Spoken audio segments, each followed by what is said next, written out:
Hi friends, నమస్తే అండి. రాగిపిండి దోశ మరియు కొత్తిమీర పుట్నాల పప్పు చట్నీకి ఎలా తయారు చేసుకోవాలా అనేది చూపించేస్తాను. ముందుగా రాగిపిండికి 2 స్పూన్స్ రాగిపిండి తీసుకుని వాటర్ పోసి ఉప్పు వేసేసి కలిపేసుకోండి. బ్యాటర్ మనకి ఎంత కావాలో అంత కలిపేసుకుని సాల్ట్ వేసుకుని బాగా కలిపెట్టేసుకోండి. అంతే అండి, రాగిపిండి రెడీ అండి.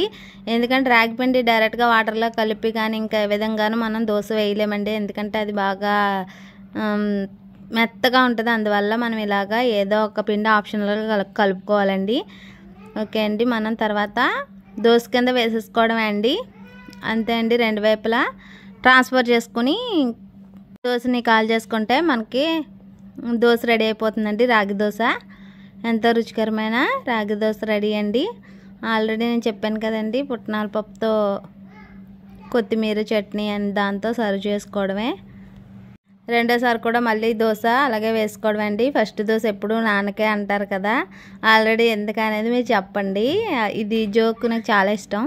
ఫస్ట్ దోశ ఎప్పుడు నాన్నకే అని ఎవరు రాశారు కానండి, భలే రాశారు. అసలు ఆ జోక్ వెనక ముందు కూడా నేను ఫస్ట్ దోశ ఎప్పుడు నాన్నకే అని చెప్పేసి వేస్తానండి. నాకు కూడా అదే ఫీలింగు. అందుకనే నాకు చాలా నవ్వు వచ్చేది ఆ జోక్ విన్నప్పుడు. ఎవరు రాశారు కానీ చాలా బాగా రాశారు. మా ఇంట్లోనే కాదు అందరి ఇంట్లోనే ఎలా జరిగిద్దా అన్న ఫీలింగ్ వచ్చిందండి. సూపర్గా ఉందండి జోక్. ఒకసారి ఎప్పుడైనా మీకు వింటే ఒకసారి చూడండి ఆ జోక్ చెప్పిన వాళ్ళని. జోక్ భలే చెప్పారు. ఓకే అండి, మన 2 సార్లు మళ్ళీ దోశ వేసుకుని అటు ఇటు తిప్పేసుకుంటే మన దోశలు అనేవి రెడీ అయినాయండి. నేనేమో కొత్తిమీర పుట్నాల పప్పు చట్నీ అనేది సర్వ్ చేశాను చూడండి. ఇప్పుడు పుట్నాల పప్పు చట్నీ కొత్తిమీర ఎలా చేసుకోవాలంటే కావాల్సిన పదార్థాలు: కొత్తిమీర, పచ్చిమిర్చి, పుట్నాల పప్పు, చిన్న చింతపండు. పోపుకి కావాల్సినవి ఏంటంటే వెల్లుల్లిపాయ, జీలకర్ర, పచ్చెనపప్పు, మినపప్పు, ఆవాలు.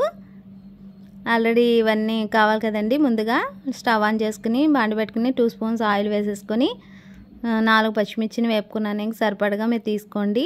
తర్వాత కొంచెం కొత్తిమీర, కొంచెం చింతపండు వేసుకుని ఫ్రై చేసుకున్నాను. తర్వాత పోపు కావాల్సిన సామాన్లు అవన్నీ తీసేసి మిక్సీలో వేసేసుకొని మిక్సీలోనే కొంచెం ఉప్పు కూడా వేసుకోవాలండి. పచ్చిది వెల్లుల్లిపాయ, జీలకర్ర కూడా వేసేసుకోవాలండి. వేసేసుకొని కొంతమంది బెల్లం ముక్క కూడా వేసుకుంటారండి. ఎవరైనా తీగా ఉండాలంటే కొంచెం బెల్లం కూడా వేసుకొని దాన్ని మిక్సీ పట్టేసుకోవాలండి. పోపుకి అయితే ముందుగా స్టవ్ ఆన్ చేసుకుని మళ్ళీ పచ్చెనపప్పు, మినపప్పు, ఆవాలు, జీలకర్ర, వెల్లుల్లిపాయ అన్నీ ఫ్రై చేసేసుకోవాలండి. దోరగా వేపేసుకొని ఇప్పుడు మన చట్నీ ఏదైతే నలిగిపోయిందో దాన్ని తీసేసుకొని అప్పుడు మన పోపులు ఉన్నాయి కదండి, పోపులను కలిపేసుకుంటామండి. కొంచెం లూజ్గా కలుపుకుంటే చట్నీ రెడీ అండి. ప్లీజ్ సబ్స్క్రైబ్ అండి. Thank you.